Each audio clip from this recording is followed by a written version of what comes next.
Today is November 13th. No news in free agency. Cherington did his yearly stop on Hot Stove, and it's about what you thought it would be. We'll break that down. It's a late night episode.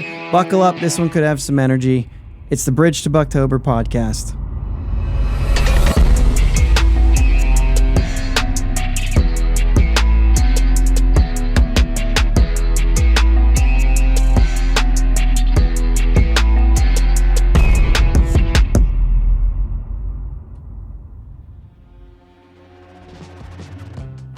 Yins guys, thank you for listening to the Bridge to Buctober podcast, where we talk all about them Pittsburgh Pirates and that. My name is Josh, and I'm joined as always by my brother Jake. What's up, Jake? What's going on, man? Not too much. It's another late one. Yeah. We'll get through that. We're good. You work a long day today, didn't you? Yeah, sure did. But I'm good. I'm ready to roll. Yeah, me too. And maybe I'm still a little bit cranky. I've been on a little bit of a roll. I'm going to go ahead and ride this through. Feeling a little bit better today than I have through this week, but all of my notes are ticked off, so I'm going to lean into it. If you know what I mean. The GM meetings happened this week, mostly. They were cut short a day due to a virus went around. Turned out there was actually as many meetings in the John as there were in conference rooms, so they just said, let's just stop this thing. We're done. During that time, though, Cherington did his yearly interview on MLB Network's Hot Stove, and we're going to talk about that tonight. It's always fun to talk about Ben Cherington interviews and what they, how to decipher GM talk, especially when it comes from a GM who's kind of boring, you know? Yeah, I don't know that he shows much emotion. That's it. He did laugh during the interview at one point. I was like, hey. Yeah. And it's like, it's his game face. It's his poker face. He can't, you know what I mean? But we're going to talk about what he said and how we can read into it and how, I don't really know. It's pretty much what you'd expect, but we're going to talk about it anyway because that's what we do here. The manager vacancies are starting to fill up around the league. Bob Melvin left the Padres for the Giants. Ron Washington, hired by the Angels. Stephen Vogt, surprising to the Guardians. Carlos Mendoza ends up as the new Mets manager, but I thought Counsell was going there. Turns out he signed a record contract to manage the Cubs. Joe Espada, who was the bench coach in Houston, was promoted to the manager there to fill Dusty Baker's shoes. There's still some more openings, including the one in Milwaukee that Craig Counsell was a free agent, so to speak. What'd you think about the drama there? We're not going to go deep into this, but what'd you think about the drama that happened there? First off, go into the Cubs and not the Mets. Was there anything there? Is it the money? What is it for you? I mean, they offered him $8 million. I mean, of course, that's where you're going to go. Yeah, and maybe the Mets weren't willing to go there. I mean, it was said that Counsell was going to try to set a record. And it's like, what's his name? Joe Torre made that at one point. $8 million. He's up above $8 million, right? Yeah. And so now I think it's funny when I hear people say, like, he reset the manager. No, he didn't. Joe Torre made $8 million back then, and guess what? Last year it was Tito with 4.5 was the highest one. He didn't reset anything until the next guy gets close to that. Yeah. What it looks like right now is an outlier. Jake, his contract is more than Ozzie Albies. Are you telling me he's impacting a game more than Ozzie Albies?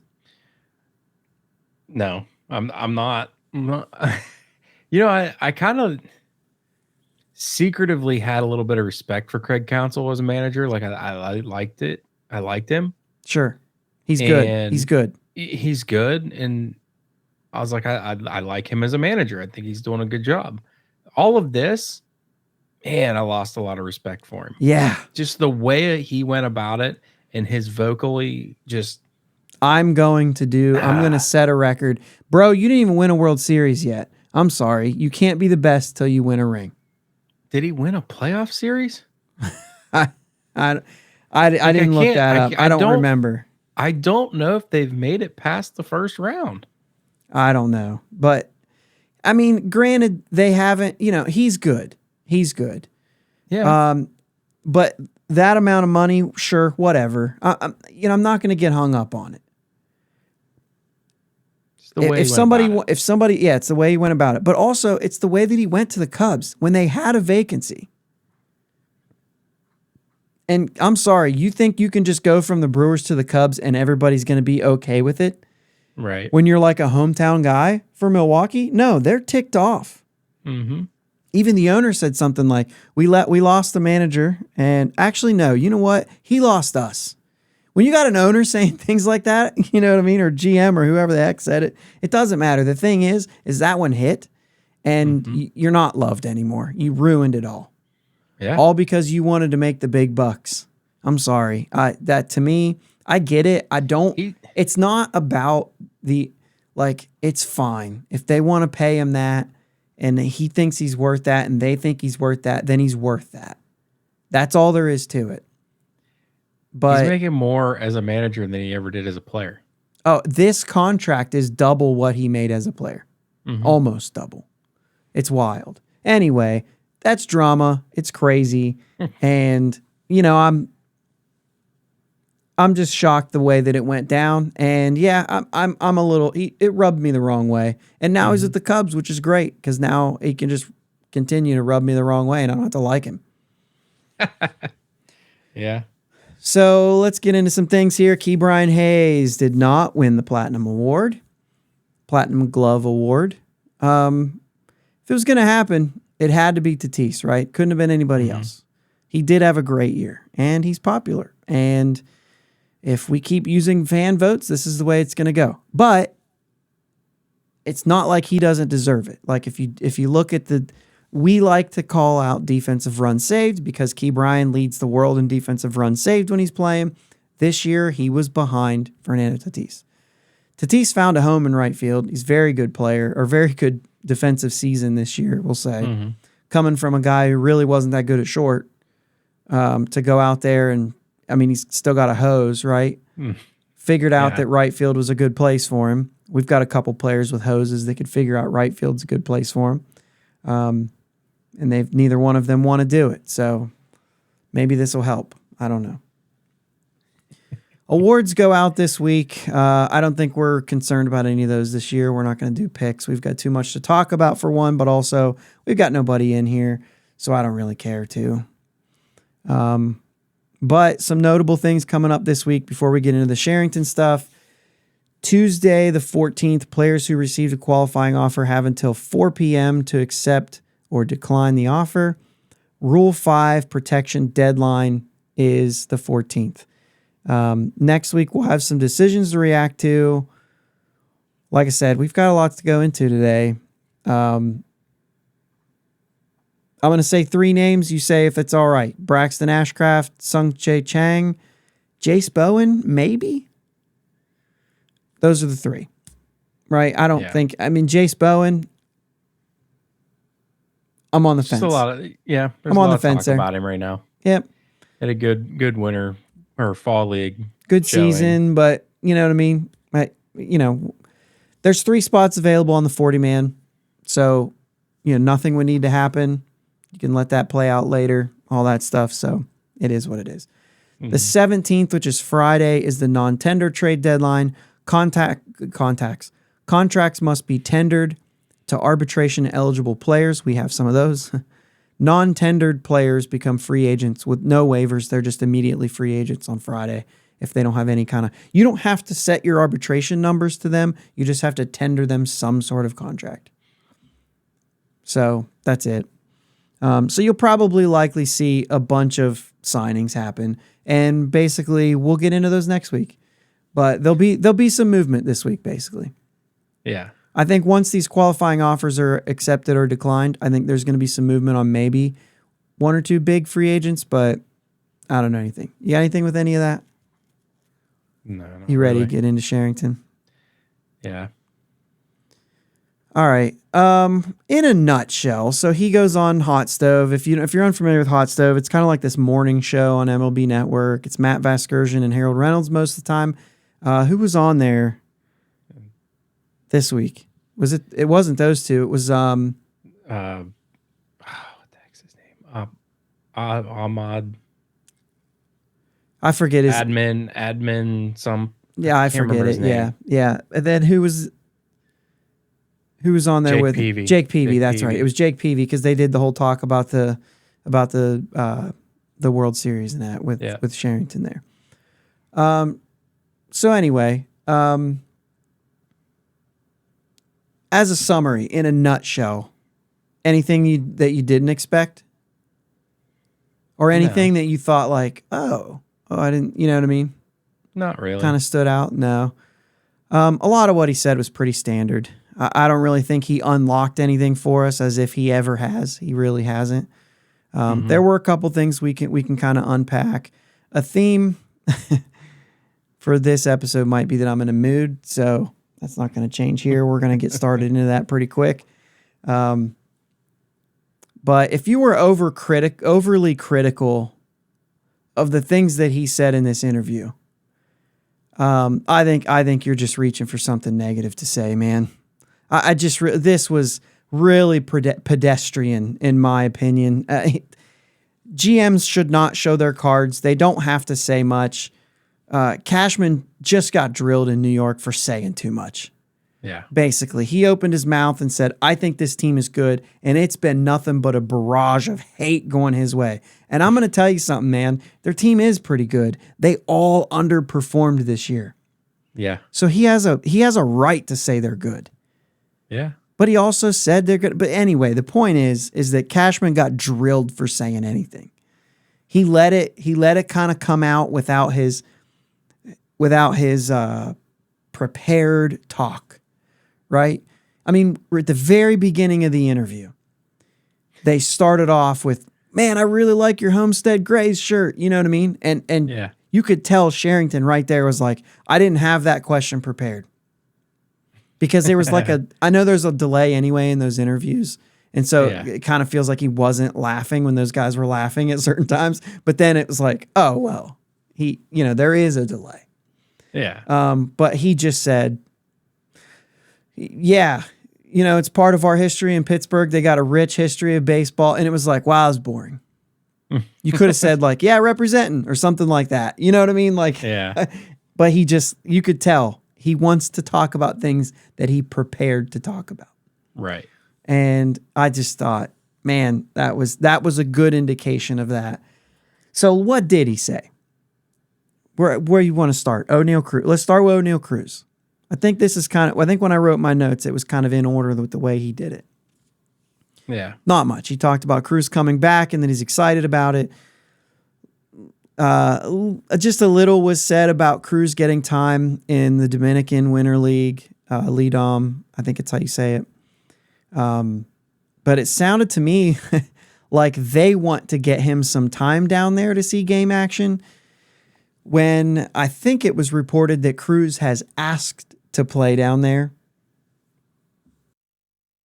Yeah, I think the way it sounded like he was saying like they were weighing their options. Like, yeah, you could go down there, but is it going to be worth it? Right. What if something happens again? What if you re-aggravate it?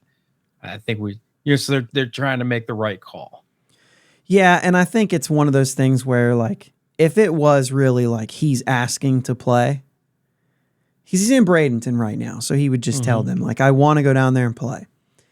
And Ben kind of made it feel like he wants him to, but ultimately it's a decision that they still have to make. So I don't think that it was necessarily like him trying to say, oh, we want to send him there, but we're not sure if he's going to do it yet. No. He wants to play there too. And I don't think that what he said was contrary to that, but either way, an injury is significant is what happened to Cruz. You'd like to see him go out there, but you kind of hope, you know what I mean? Yeah. I don't know. You want to make sure he's 100% there before he goes in and plays. You don't want to see him get hurt down there. I don't know. Or else you're going to need him. They're saying he's doing everything Yeah. in Bradenton. Like, there's nothing that he's not doing. So right. And he said, like, well, we think with the timeline and the information that I have, he should be ready. Like, he can't just say, like, yeah, you should be ready. But it's like, with the information that I've been, you know what I'm saying? Like, gosh, you just GM talk. If he's healthy, some game action would be needed, though. Like, the risk of injury exists even if he's healthy. You can't operate being scared of getting hurt all the time. Right. Like, if he's healthy, get him out there to see some game action. It's probably going to help him. He'll have time to rest in between. Yeah, I'm 100% with you. I think, getting that time in game stuff is huge. It's critical because anytime there's any type of injury, you want to move past the injury. So let's move past the injury by getting him some innings down in the Dominican rather than trying to move past it in spring training. Yeah. So then he went into starting pitching. Obviously, they need starting pitching. He mentioned that he likes the young guys, as he should. He's the one developing them, right? Mm-hmm. But realistically, acknowledge that you can't rely on him in the early season to step up and be that rotation. It's good to know that he isn't going to solely depend on them, that he actually is going to go out and try to get arms. Hopefully it's somebody better. Last year, he got the same temporary type starters to get him through the first few months, and it didn't work out. Velasquez was injured. Rich Hill was a bust for the most part anyway. When those guys didn't step up, like Roanzi and Ortiz and all that stuff, it hurt. They expected those guys to show up. So I'm glad that he's kind of acknowledged the fact that he doesn't want to kind of repeat that. But that's basically all he said. I'm still optimistic about Roanzi. I will say that. And maybe we'll get into that later. But I'm just not going to depend on him being there all season in a way. You know what I'm saying? Right. Like, I'd rather get somebody else that I know I can depend on being there. Mm-hmm. This team's got to score more runs, he said, while saying that the young players are contributing or continuing to get better is going to be a part of that. What else do you say here? He thinks that Henry Davis and Endy Rodriguez and these guys are going to get better. Duh. He should say that, and he should believe that. Mm-hmm. We don't have to we don't have to go get new catchers because our catchers didn't hit. We think Endy Rodriguez and Henry Davis, if he's going to catch, we'll talk about that in a second. It is what it is. Okay, so he says, let's talk about Kutch. Mm-hmm. He actually showed a little bit of emotion in this one, I believe, if you can call it that. Yep. At least there were things that he said about being around Kutch. But essentially, he said he's coming back. I mean, I read through it, he's coming back. And whatever. Right. They're going to make sure he's healthy, due diligence kind of stuff. But also, with Rule 5 decisions coming, we said there's 3 spots open. I don't know if they'll use all 3 on that. But they should take their time with this. If they've got an agreement with Kutch, I said this before on this show, take your time. There's no reason to sign him right now. I know there's a lot of people saying, just get it done if he's going to be here. It doesn't have to be that way. If you know he's coming, just give yourself time. You've got Rule 5 decision, you've got tender contracts that says, you've got all these things. Your 40-man roster has to be at 40. If you think you can trade somebody on that roster instead of cut somebody loose, you can keep more guys, trade guys, and then have those 40-man spots open to then sign him and make it official and get him on the 40-man. There's no reason to rush it. Right. It's just going through the motions. And if they're both in agreement, there's nobody going to sweep in and take him. Right. It just is what it is. How about Paul Skeens? What did he say about Paul Skeens? He said the expected things. Like, it's just all, you know what I mean? He admitted that there's a chance that Skeens could show up in 2024, but he doesn't want to promise anything. So, as he shouldn't. It'd be absolutely foolish to say anything other than what he said. Right. You know what I'm saying? Like, there's just no reason to. What can you point out? He said he will tell us when he's ready, basically. And Obviously, that means performance, not like, hey, man, I'm ready. But it's going to be performance, and it's going to be things like that. More than results, you know that. They're not stupid. It's going to be how he's doing. If he's throwing all balls like Tyler Glasnow was when he was in AAA, but everybody was swinging at him all, well, then you know that they should be able to see through that. Right. There's no reason to rush him. It's just nothing out of the ordinary here. Nothing to be excited about. Nothing to be upset about. This is what I'm saying. Like, I saw a bunch of people saying, "Oh, he's Ben Cherington again. He's gonna worry about Super 2 with Paul Skeens," and it's like, no, he doesn't need to be there. He just got drafted last year. Right. I don't know. I throw it out the window if he makes it this year. It just doesn't matter. Like, if he makes it to the Pirates this year, it's a great story. Right. I mean, you just don't get there that quick. And there are some guys who have. He's probably one of those some guys. You know what I'm saying? Like, we think he'll be here. Yeah. We think he's that good. So I'm just saying, what is Ben going to say? He's not going to promise him. He wants Skeens to earn it. Absolutely. You don't want to tell somebody, hey, you're going to be in the bigs in June. Yeah. Oh, okay. Well, just cruise control through first few months and then get there. Get my work in and show up, right? No. Yeah. And he's not that kind of guy. And I think he clearly made that, he made that clear. He did, yeah. He said he's down in Bradenton already, constantly working. And, so good. Yeah. He did say good things about it, all that. But you're right. If he gets here, he gets here. It's not, if he gets here, it's like, oh, yeah, we knew that was coming. He also knows that Paul Skeens going to hear that interview. Yeah. Nothing out of the ordinary, guys. It's a very expected conversation. And not in a bad way. No. Henry Davis, I thought it was good to hear him say the reasoning behind the whole catcher thing. Which I was, I'm in the camp that says, get this guy learning right field. That we're wasting our time making him learn making him catch all offseason. I told you, man, I'm a little bit fired up here. Anyway, he confirmed that Henry's working on catching this offseason, which, like I said, if he's working on right field as well, I'm okay. But if he's just solely working on catching, I don't know what we're doing. You're going to play both of them part-time? Like, I don't know what we're doing. But he said they called him up to help the offense. And he said at that time, we were still in it. We believed we were still in it, he said. Or believed we still had a chance, something like that. It was a move to get his bat in the lineup. And he said, how did he say it? His bat was ahead of his defense. Right. So instead, you just kind of threw him out in right field and hoped for the best, which is one thing, but when he said, like, we told him he would get the opportunity, he didn't say this verbatim, right? But he basically said that they told him he would get the opportunity to catch. Apparently, that's important to Davis. Well, not apparently. We all know that. He's made that pretty vocal. So for Ben to say he wants to honor that, I guess I'm not going to argue.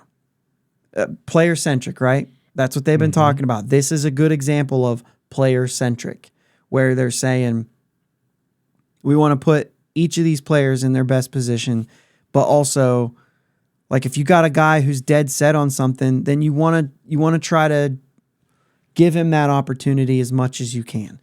I think there is a time when you say, hey, I know this, but I think this is the best right now. But it's a player. What player-centric sometimes means is that you do something for an individual player that maybe doesn't, like, directly right now help the team, but later in his career, it could help him. Yeah. And that kind of stinks in a way, because we're like, yeah, but we just want him to figure out right field so he can play out there. I mean, he's athletic. He should be able to figure it out. Right. And that arm could be great out there. He also said that we believe he can do it. Could be a lie, but I support him saying that. Same thing. Henry Davis is going to hear the interview. like a typical Ben Cherington interview, there were a lot of words and not much said.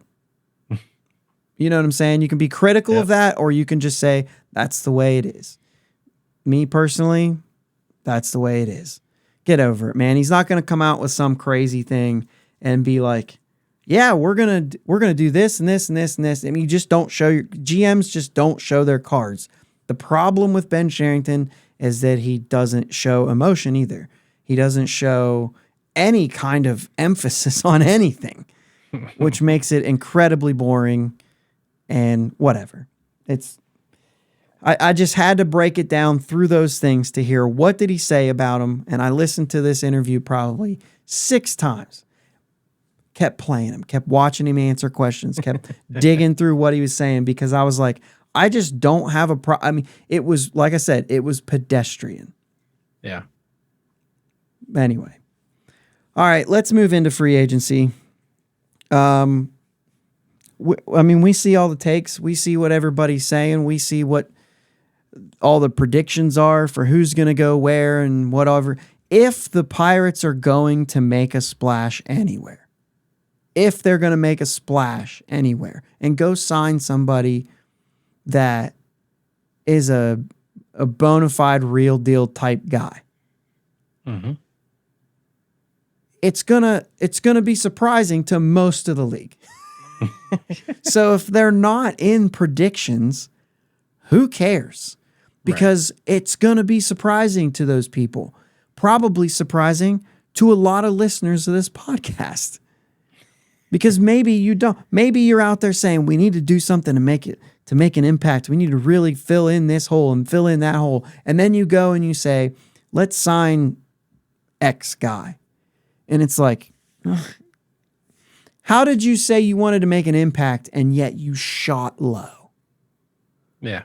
Why are there not more people saying Jordan Montgomery? Now, personally, Jordan Montgomery's probably outpricing the Pirates.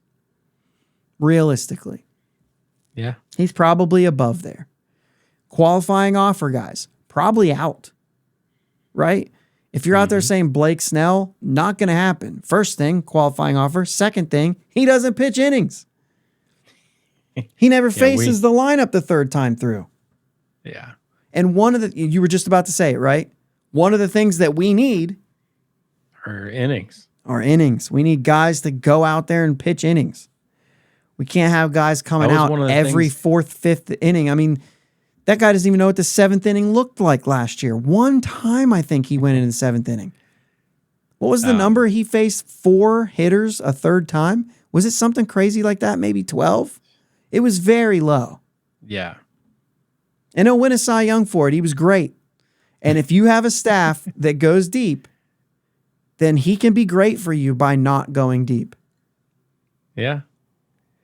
I mean, you look at some of the guys we signed in the past, and it's like, he's an innings eater. He's an innings eater.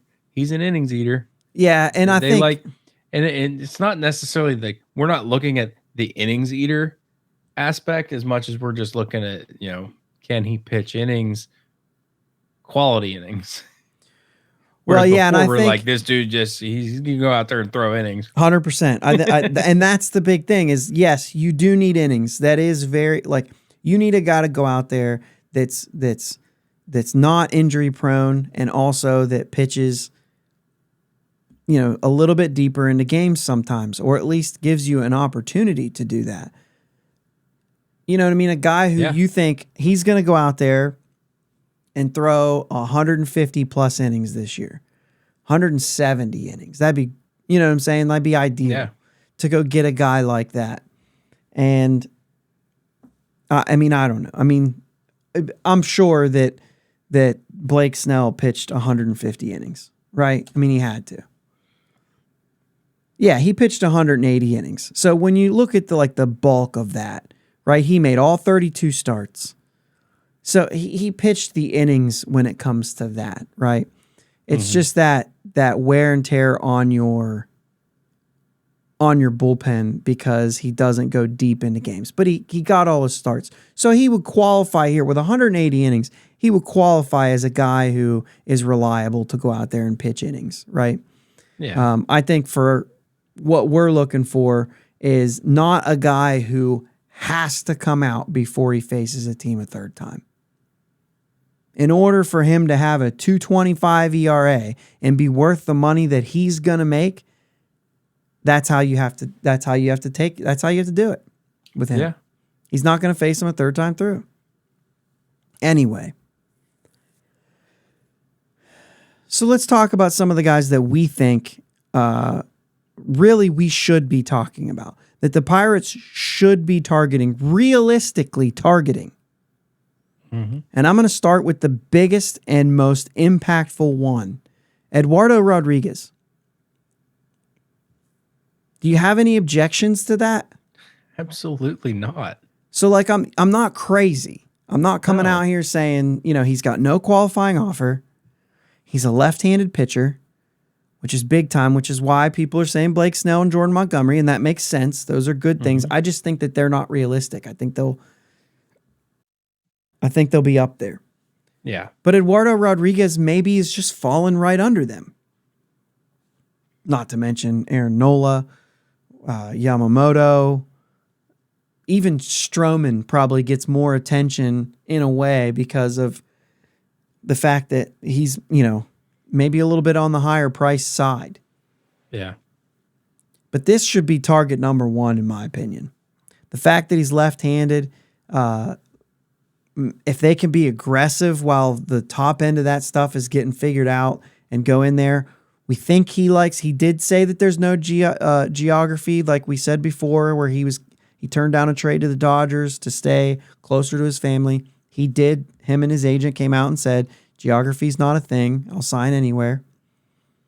It might have just been a mid-season thing, but if he signed somewhere now, he would relocate or whatever. I don't know, but he basically said it's not going to be a deal. So maybe that's a thing. Maybe it's not. Maybe they're just giving you some conversation to make sure that they get the best offers. You know what I mean? Right.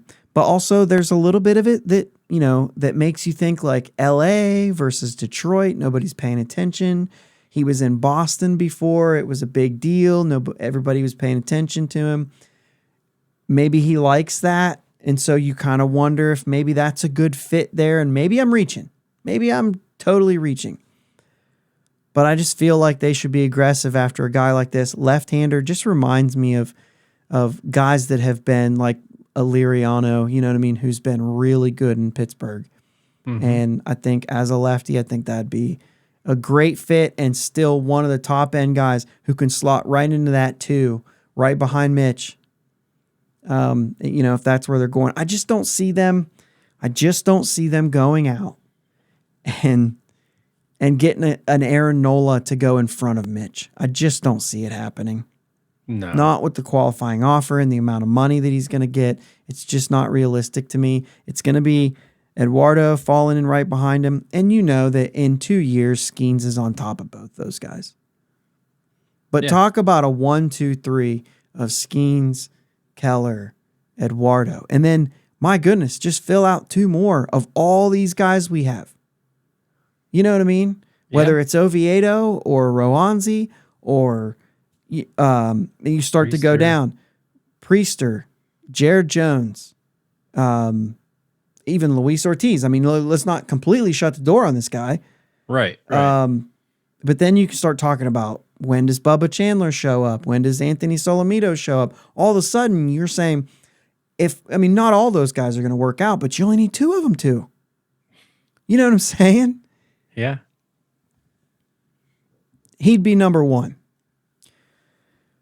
After him, if maybe you miss out on him, because I don't think probably both of these guys, but if you miss out on him, Lucas Giolito, I think, is coming under the radar a little bit. He's had a couple bad years, but even with the White Sox last year, he was good.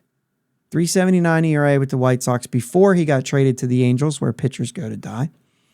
And he struggled with the Rangers, and then in Cleveland after that, which really felt like a kind of a weird scenario anyway. It was that waiver claim, and I said Indians, didn't I? Guardians. The Guardians went in and kind of grabbed him, and I think it was kind of like that, weird thing. He did not pitch well there either. Actually, even worse there, I think. I don't remember, but either way, I still think there's something in this guy. And you could buy low on him right now. At least, somewhat. I still think he's going to be a little bit higher. I think that I think that a lot of people still believe in what he has. But the one thing this guy's doing all the time, 30 starts, 33 starts, 32 starts, 29 starts, 31. You know what I'm saying? Like that, he's had several years of getting 29 or more. 1, 2, 3, 4, 5. According to my notes, 5 years out of 6. COVID year was only 12, but that's, whatever. Yeah. So 5 years out of 6, he's making at least 29 starts. You know what I'm saying? Over 170 innings pitched for 4 years now. And that's kind of what we're talking about. He's only 29. Yeah. This is he's one of the ones that I've been talking about a lot, for a while now. And just think it'd be a good fit, man. It's not a complete like reclamation project. Right. I don't see that being the case here. Mm-hmm. Has he got some tweaking to do? Sure. Mm-hmm. Maybe. But it's not a full-blown reclamation. Right. Yeah, that's true. If you're missing out on Erod because of the outpriced thing, this could be your guy. He's probably going to fall in just a little bit under that. And yeah, you've heard the rumors about him going to Atlanta. I think that would be pretty cool. Him and Flaherty and Max Fried were all teammates in high school. Mm-hmm. That's nuts, by the way. Yeah. You imagine going up against that high school team? Flaherty was a big, I think he was their center fielder. Oh, really? I think so. One of them was a hitter too, and they just raked. Huh. Okay, so let's keep moving because there's those other guys. Flaherty, we've heard Flaherty brought up a lot. To be honest with you, I think Flaherty is one of those. Like he's a secondary guy that you need to sign. If you get one of Rodriguez or Giolito, there needs to be another one. And I think it needs to be one of those, probably Vince Velasquez type, you know what I mean? Even, Quintana even. You know what I'm saying? This is a guy who you're saying, let's bring a guy in on a 1-year deal as kind of like an innings eater. Much like what you saw from like Rich Hill and Vince Velasquez last year. Like, yeah, we don't know if he's going to last all year. Rich Hill had a bunch of injury problems throughout his years, and he's 70 years old. So he was one that we were like, yeah, we don't know if he'll make all his starts. You know what I mean? But it's kind of one of those things where you get a guy like that where you can say, give him like a little bit of a prove it deal, and he can pitch. And if he doesn't work out and we're about halfway through the year and you have an opportunity to bring somebody else up who's doing well, then he's the guy to go, kind of a thing, right? But you need to have him there on the onset so that you're not forcing Quinn Priester or Luis Ortiz into the rotation if they shouldn't be there. You know what I'm saying? Like they need to earn their place there. Mm-hmm. The only reason Rowanzi's not on that list is because he's got no options to be sent down. So Rowanzi kind of has to be there, and then he also has to get better, and we'll talk about him a little bit later. But this other thing is there's two guys out there that I've been kind of seeing that people aren't talking about that much. Flaherty's kind of like, there's a lot of projections out there saying he's going to make like $15 million. And I'm like, I don't think I'm ready to go full reclamation project on a guy making $15 million. Yeah. Not in Pittsburgh. Yeah. So two guys that kind of stick out here as like a, 3-4 guy, 5 guy, maybe. I mean, for me, Rohanzi is going to be that 5 guy right now. I mean, he has to be considered that for me. I need somebody slotting in a little better than that. Sean Manaea, which I know we've talked about a lot as Pirate fans, but I think he's there. I'm not a big fan of him, but he's left-handed. And Wade Miley's the other one who opted out. He was going to make $10 million. He opted out. So you're probably looking at 10 to 12. I don't really know what he's looking for. He's old, but he's still effective. Yeah. You know what I mean? And so that's another one that he could be really good at PNC Park. Left-hander. Both of them are left-handers. They can end up being really good. I think Miley's probably safer, but maybe more expensive. So I don't really know. And maybe I'll have comments about money too. And the last one, without giving you a chance to talk about them because I'm trying to get some timing stuff here. Yeah. Rhys Hoskins. Like, why are we not going down this path? He's a Scott Boras client. He's going to sign a short-term deal. I know they said, we're open to a pillow contract. You prefer a pillow contract, Boras. I know you do. We've seen your track record. This guy's going to sign a 1 to 2 year deal. If it's 2 years, it'll have an opt-out after the first year. Guess what? He'll opt out. It's almost a guarantee. Unless he ends up not playing well like Conforto, he'll opt out. It's going to be short-term. If it's a 1 year deal, which essentially it's going to be, right? It's going to be a 1 year deal. Then there's no such thing as a bad 1 year contract. It doesn't exist. Right. If you pay too much, it's like, it's just 1 year. Now, if it's 2 years with an opt-in and he's really bad, then you have to pay him for second year. I mean, he probably bounces back. I mean, this guy's good. Yeah. He's a hitter. I mean, when it's all said and done, he's got to be a top 10. We looked at the first base teams with first base. They're not that good right now. First base is not good right now. No. Like, it's fine. There's some really good players. I bet he's in that back half of the top 10. I mean, I don't see why he would slip out. Yeah, I mean, dude hits. I've heard he's not good defensively. Dude, we need runs. We need to score runs. And this guy will help score runs. I'm not worried about it. He's a major league first baseman. He might not win a Gold Glove, but he's a major league first baseman. He's not terrible. It's not Yoshi out there. You know what I'm saying? He's fine. Right. And he's going to make such a difference on the offensive side of things that I think you got to let that go for a minute. Mm-hmm. This would be the best first baseman we've had in a long time. Yeah. As far as the total package, like at the plate and everything. And I've heard the argument, well, will sign him for 1 year, then they'll trade him. Yeah, if we're not in it, you'll trade him. That's what you have to do. Yeah, how many times have we talked about that? That's what you want to do. Like if you're not in it, you want to trade those guys so you can bolster, your depth, and you got to keep them coming. Yeah. Yeah, you got to. As fans, we have more information than we've ever had before. We should know by now that signing short-term deals and trading away those players is something that's super helpful for a team.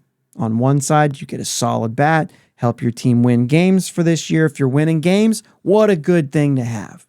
Yeah. And if you're not winning games, then that player would typically help other players learn while he's there, and then you flip him and if he's really good and he's going to a contender, you typically get something. Yeah. A guy like we traded Rich Hill and Carlos Santana last year. Neither of those guys can touch what the difference that Rhys Hoskins could make on a team. He's a good playoff player. You know what I'm saying? He's been there before. That impact is way greater than what those two can offer. Right. Down in the trade deadline. So you're going to get something better for that. You think the Cardinals are just going to sit in last place and accept that?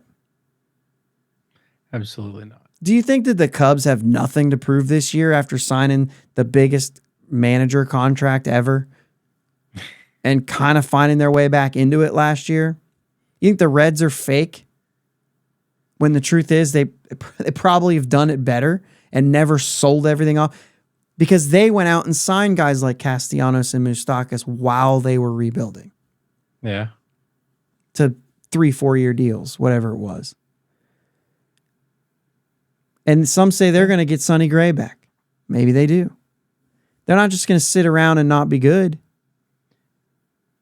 Yeah, I mean, I feel like our whole division is going to be a little stronger than it was last year. I mean, it kind of has to be because it was the exception of maybe the Brewers. I think the Brewers are going to take a step back, but yeah, and they seem like they're cutting a little bit, and they've already lost Woodruff, right? Because of the shoulder surgery. Yeah, and they've already said that there's not a player they won't listen about. Right. Everybody's available. So they may have a fire sale this offseason. I mean, you just never know. So maybe, but the thing is it's not easy. Right. It's not supposed to be. Right. But they need to go out and they need to get the right players. And I don't care how much they cost or how little they cost. Build a team to win games. Forget the cost. Forget the money altogether. Don't even think about it. What you need to do is think about getting talented players here. No matter how much they cost, get talented players there. If it means you have to overpay on someone who's the right fit, and you have to overpay just to beat out another team. I mean, there's all kinds of, Cubs are interested in this guy. Cubs are interested in that guy. If the Cubs are interested in a guy that you want, you may have to outprice them if they're the right fit.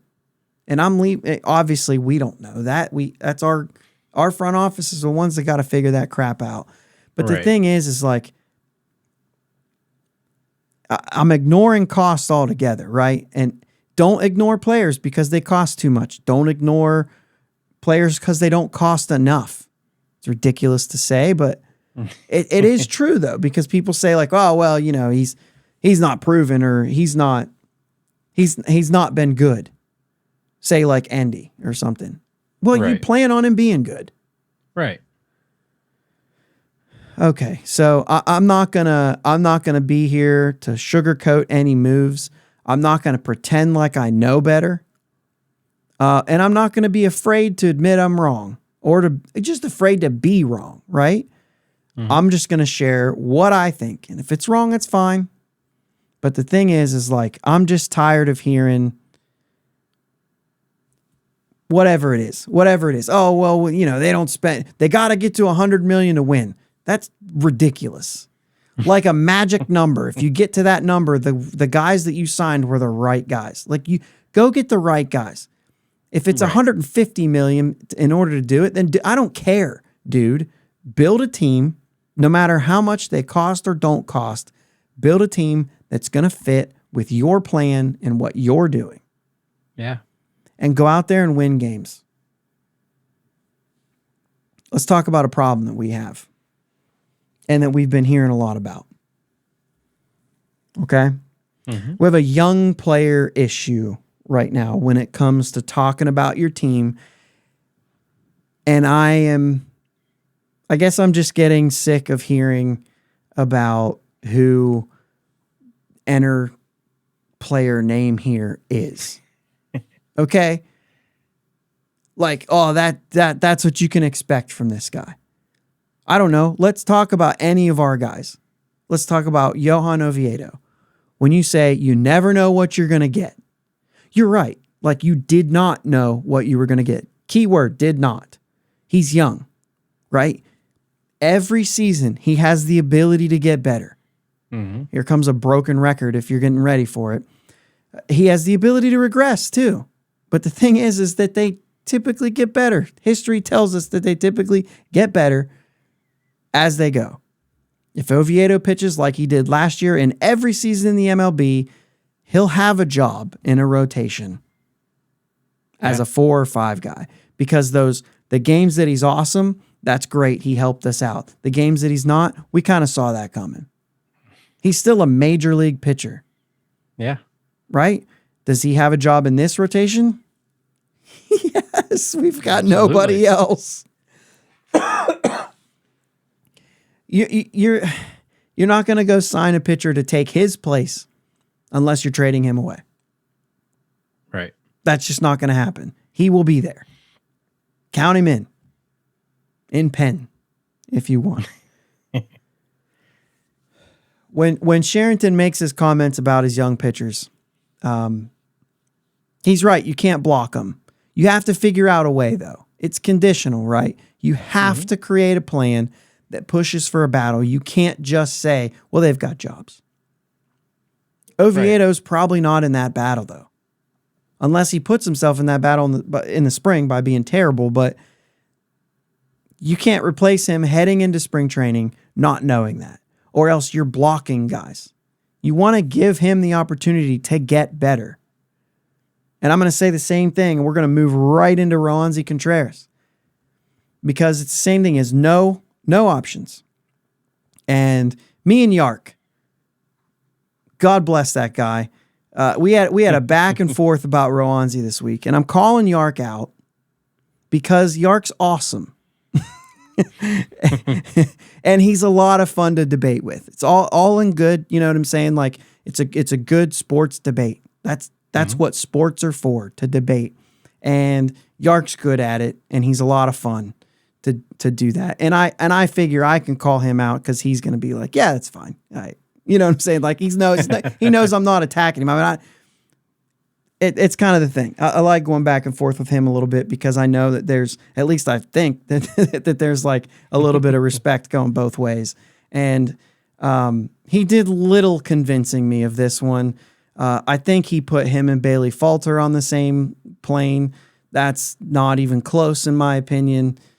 But I am hung up on the ceiling, which is what Yark told me. I was hung up on his ceiling. And I am, because I think that's the most important thing right now. We need ceiling players. He has, if he's back, he has the potential to be a star. Not just like like Oviedo to me is like, he's going to be a good pitcher in the league, I think. Roanzi has the potential to be so much more than that. And he really just had one bad season. I'm not going to DFA a guy after one season. I have to see Roanzi pitch.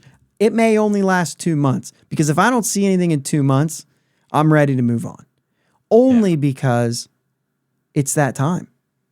Mm-hmm. If this was 2022, I'd give him 4 months. If it was 2021, I'd give him the whole season. But it's not anymore. You know what I'm saying? Even 2023, there was some limits there, right? But this year, it's going to be cut it's going to be cut shorter. I can't give him a huge leash because this team expects to win. And you can't have him going out there and keeping you away from that. If he has a 6 ERA after 2 months, I'm sorry, he's gone. You know what I'm saying? Yep. I'm with you there. But you can't go sign 3 starters and not give Roanzi a path to be in the rotation. For me, because I think his ceiling is too high. I think that he's 24. Yeah. And this guy fix the problem. Don't just write him off. He's going to, you know what I'm saying? Like if he figures this out somewhere else, you're going to be like, just because of the impact that he can make. Right. What do you got on these two? Oviedo, Contreras, whatever one you want to talk about, or both, or whatever. What do you got?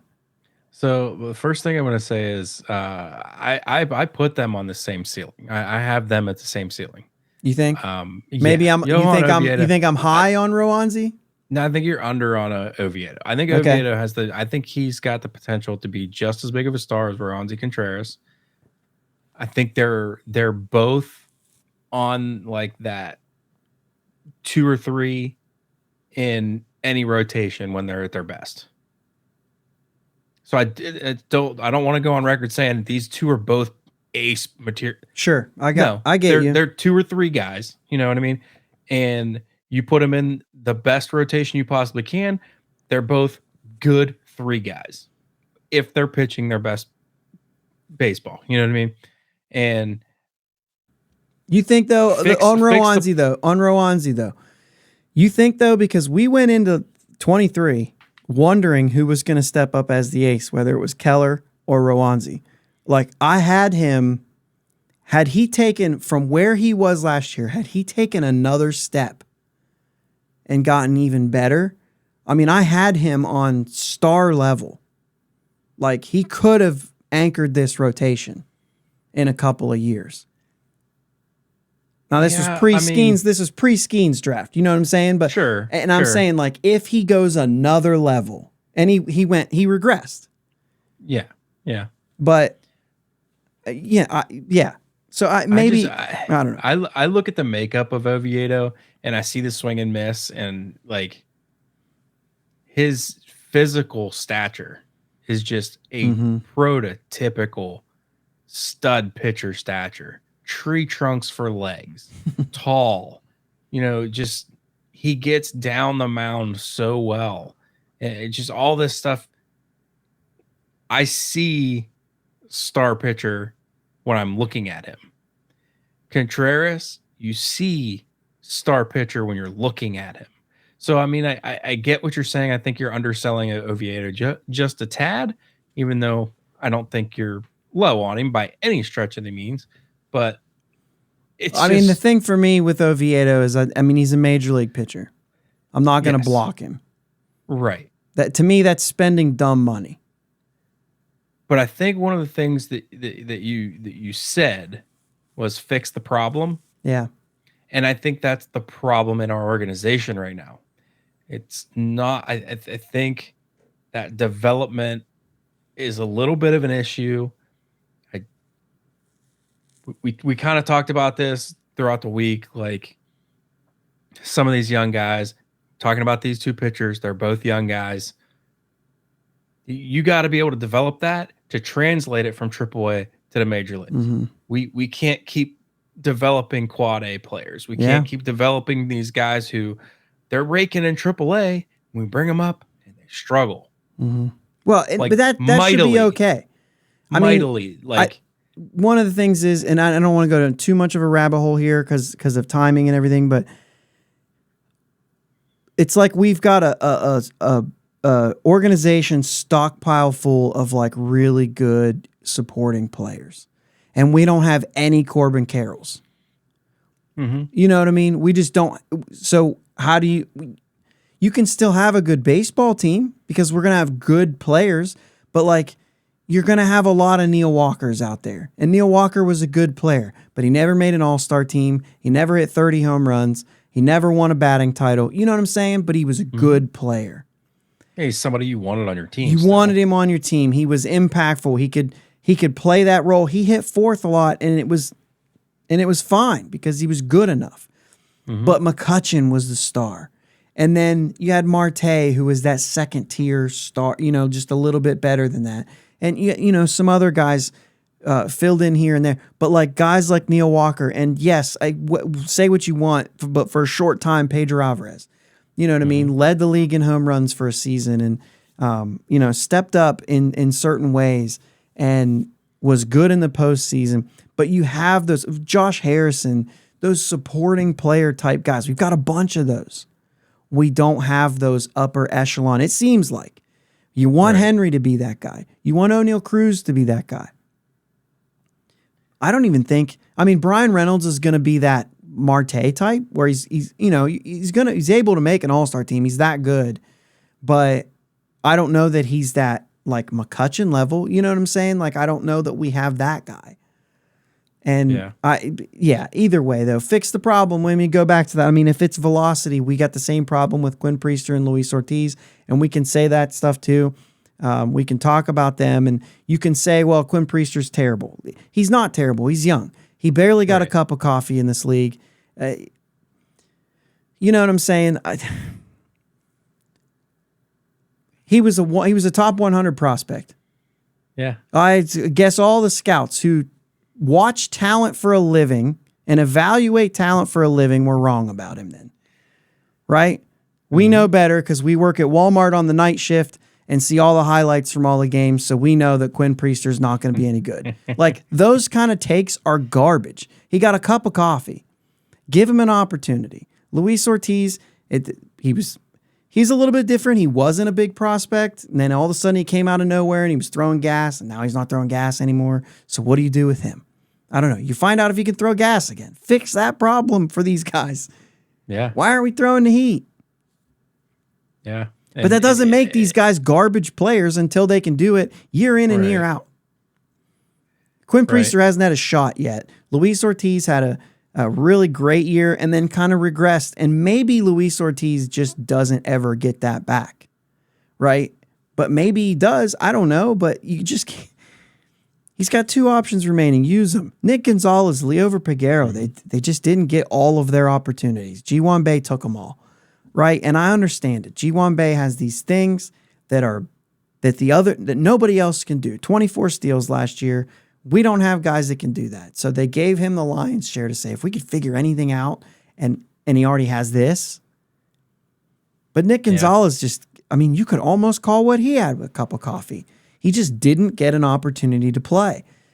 There's a good chance that one of those guys, maybe Piguero, starts actually taking a couple walks, or can consistently hit well. Maybe Nick Gonzalez actually, I mean, like, a bunch of people would have drafted him. Yeah. You got to give him a shot to see. I mean, he's all, he figures out AAA. It's already there. But I just, one of these guys has to step up. But the other thing is they've got to have an opportunity to. You can't go out and trade for a second baseman or sign a second baseman. Like, it's stupid money again. You've got guys there who could prove it, who could get an opportunity to prove it. And our young guys are going to tell the story of how this team is in 24, especially if you do your job in the free agent market. But if you do your job in the free agent market and you go get a couple pitchers and maybe you get Rhys Hoskins, something like that, I don't really know. You're going to have Cruz back. If all these guys can take another step forward, we watched Jack Sawinski get better from one year to the next. Sawinski's got to get rid of those lengthy struggles. It's Josh Bell all over again. Get rid of those. And he's gotten better each year. Sorry, hit my mic there. He's gotten better each year. And he got better last year. Now let's see if he can get better again. Let's see if he can figure out a way to keep getting better. That's what young players do. Mm-hmm. And that's what's going to tell the story of this team and how we do. The other thing I want to touch on, and we're at an hour, so we need to wrap this up. Once again, I'll say it. If you weren't going to listen to this last thing, you've probably already turned it off. The real ones are sticking around to hear me go on my little rants. But can we pump the brakes on Jared Triolo a little bit? Jared Triolo impressed me. Yeah. He is as far as what I can see right now, and once again, I don't get to see him every day, and I don't get paid to be a player evaluator. However, I saw him and he did not impress me. He looked clunky defensively at short and third, and he didn't look like he could hit. But he was newly off the injury. When he came up to Pittsburgh, things started clicking for him, and he looks like a capable player. He looks like a player I want on this team. Mm-hmm. But I also see him with a lot of value playing third base, playing second base, playing first base, and maybe I'd like to see him at short some more. His value will be increased by playing those positions. We cannot be satisfied putting him at first base. He's not the answer at first base. Right. We could look at all the numbers. I mean, he had 200 plate appearances. What do we got? What do we got here? I got these notes here. 200 at-bats. Less than 200 at-bats is not enough to hand him the keys. 200 plate appearance. 440 batting average on balls in play. 440. Good enough for a 116 OPS plus. Okay, 440, 116. If you remember back to 2020 when we brought Ke'Bryan Hayes up, he was 24, a year younger than Triolo. He had a 450 batting average on balls in play, just 10 points better. His OPS plus was 201.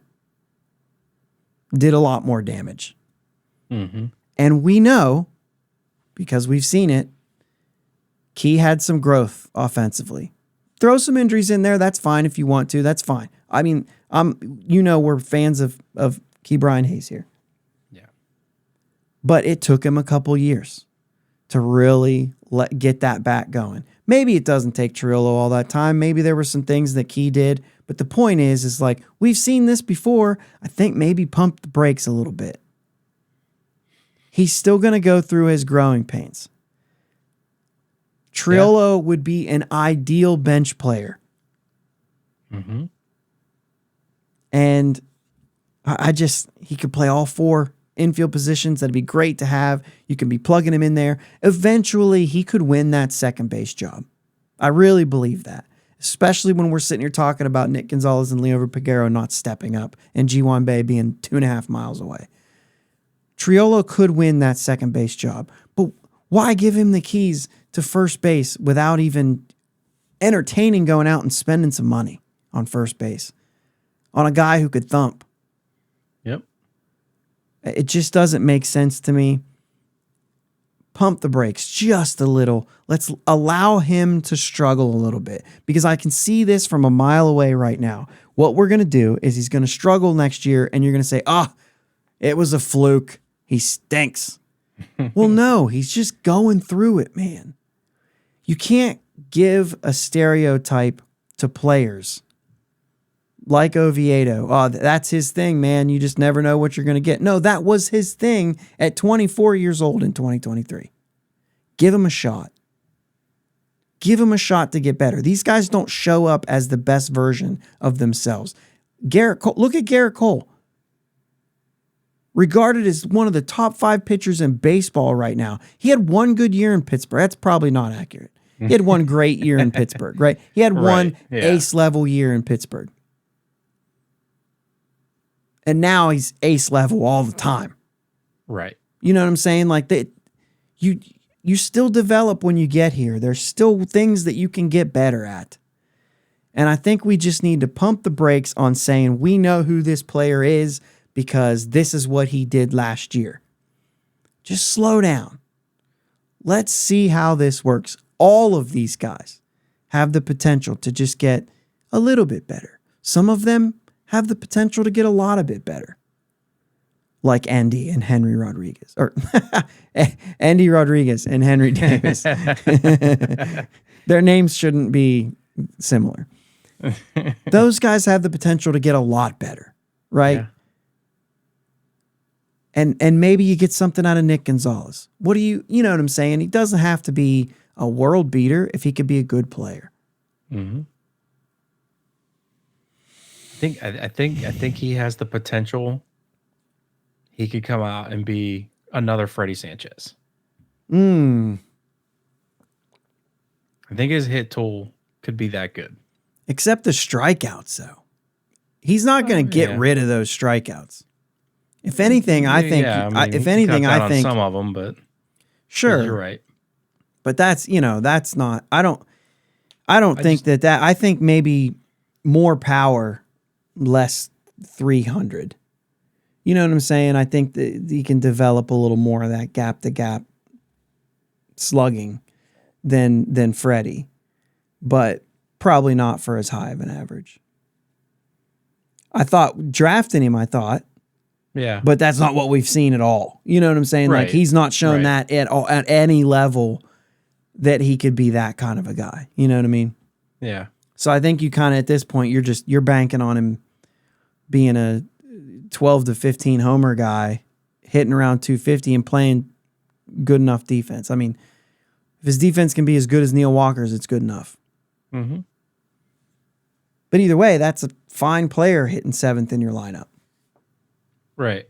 And we've got enough guys that he doesn't have to develop into a 3-hitter or a leadoff hitter.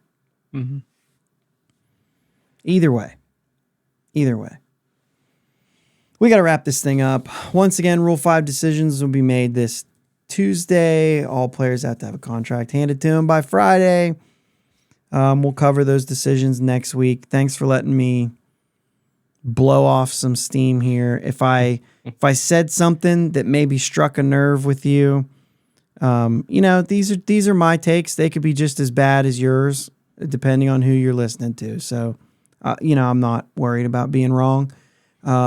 These are just this is just the things that I'm seeing. I'm a little more patient with the young guys, and money doesn't mean anything to me. Just go out and get the right player. Yeah. You know what I mean? Just go get the right player. I don't care what it costs. Money doesn't buy wins. Players do. Go get the players, no matter what. Get the players. Expect to see signings this week. I don't know. What do you got? I know you have a closing thing. Yeah. The Rays The Rays hired Tony Watson in the job and player development department. Just thought that was pretty cool. Tony's getting into some coaching. Mm-hmm. So I always liked Tony. Oh, yeah. All right. Well, wish me good this week because I've just been cranky. I could go for a good week. Maybe we'll have a fun episode next week instead of Josh yelling at everybody. I don't know. They're kind of fun. I just get to kick back and listen and chime in every once in a while. I said it at the beginning, like I had a pretty good day today, right? Uh-huh. But my notes were ticked off, and I was kind of wondering, like, am I going to really be able to channel how ticked? Yep. Then I was able to do it. I think I got on a roll there. So, all right, man. Have a great week, guys. Thanks for listening again. If you're listening on YouTube or watching on YouTube, leave a comment down there. Let us know whether you think it's funny or whether you think Nick Gonzalez stinks or whatever. I don't care. It's just fun sports debate stuff. Just don't call me an idiot for it, right? You know what I'm saying? Right, Let's have some, right. Let's be civil about it. But either way, have a good week. We'll talk to you guys next week. Let's go Bucks. Yep. Let's go Bucks. Thanks for listening to my dad and Uncle Jake on the Bridge to Buctober podcast. Follow them on Twitter, Facebook, and Instagram at Bridge2Buctober. Don't forget to subscribe so you know when new episodes are released. Clear the deck, cannonball coming, and let's go Bucks!